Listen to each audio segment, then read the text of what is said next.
Well, hello there. Hi there. Welcome to Just Bird. This is day 3 of the 40-day challenge shadow work. So today's spread is how does anxiety mislead me? Pull your card, give your initial thoughts and feelings. Don't forget to place your date, your interpretation, the guide's interpretation for whatever deck you choose, and then your reflection. You can purchase this book for $8.50 on Amazon.com. 2-day shipping. Your follow-up questions to the spread are your focus area, how can I improve, and advice from my higher self and spirit guides. So you pull your cards, you name your cards, you put the keywords for each card, and then your interpretation and your reflection of the spread of the reading itself. So let's begin. If this interests you at all, stick around. But before I go, I just want to turn you on to Temu. My $3.19 goes a long way on Temu. And when dealing with, shadow work and stuff, this, I just, her little heart knows, and her sweet, sweet self. She's soft. She's cuddleable, cuddleable. She's a cuddler. So I just wanted to share. Be sure that you are tending to your emotions as you dive into your shadow work. Okay? Let's begin. First question. How does my anxiety mislead me? I'm going to pull from the Orenda. You can find this deck at Boucher Studios on Etsy.com. Yes, I know it is early. It is still November, and I am pulling out everything Christmassy to see what I have, what I'm going to utilize in here, what goes on in the other room, blah, blah, blah. So I'm an early bird. How does anxiety mislead me? How does anxiety mislead me? 5 of Wands. Chaos, turmoil, challenging, aggression, argumentative, a lot going on.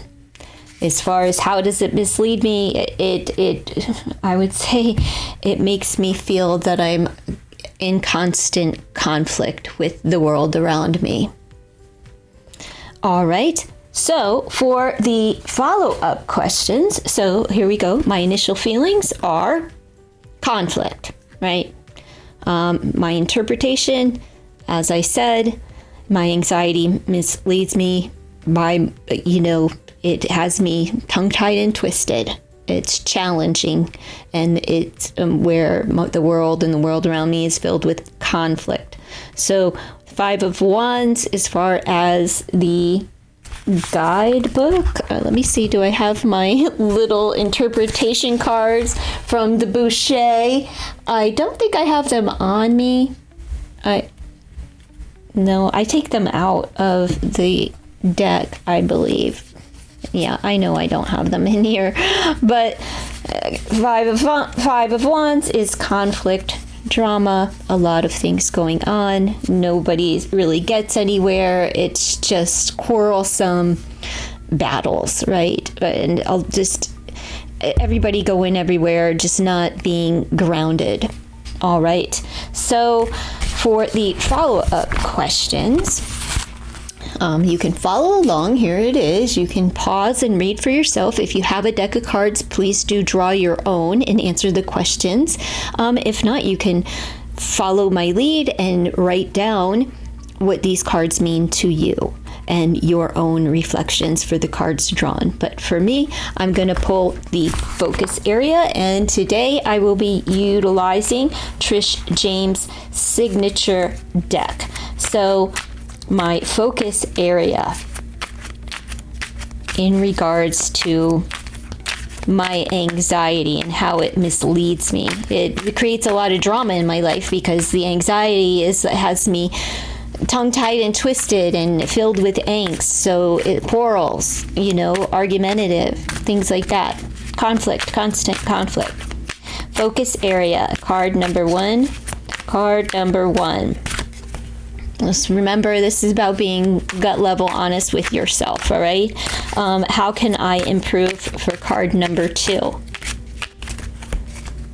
And card number three is the advice from my higher self and my spirit guides. Card number one for the focus area is nurture, care for others, making sure that I tend to not only to myself, but also to the needs of others. There's some kind of focus. I'm not sure if this is like that there's quarrels, because here's the Five of Wands energy showing up, quarrels and disagreements. That's what the Five of Wands is about. And I need to learn to not be so argumentative or demanding or quarrelsome with those that I love. I just need to nurture them more kindly and lovingly, right? Because it's all my anxiety and my control, and because that's my anxiety too, that fear of losing control at any moment. And so I have to learn to nurture myself and to care for others. In order for me to care for others, I need to be sure that I'm tending to my own needs as well in order to combat this conflict, right? And how can I improve? Well, I need to be able to disagree without arguing, or because it's more than arguing, right? It's more than like just a little nitpicking, but I can get my point across without being combative and argumentative or whatever. So that's what I can improve on. But also these battles, I also need to learn to stand up for myself. But again, it's in the way that I deliver the message, right? The point gets across. I will get my point across, but it needs to be delivered in a more loving, kind, less direct, hurtful way. Advice from my higher self is to level up.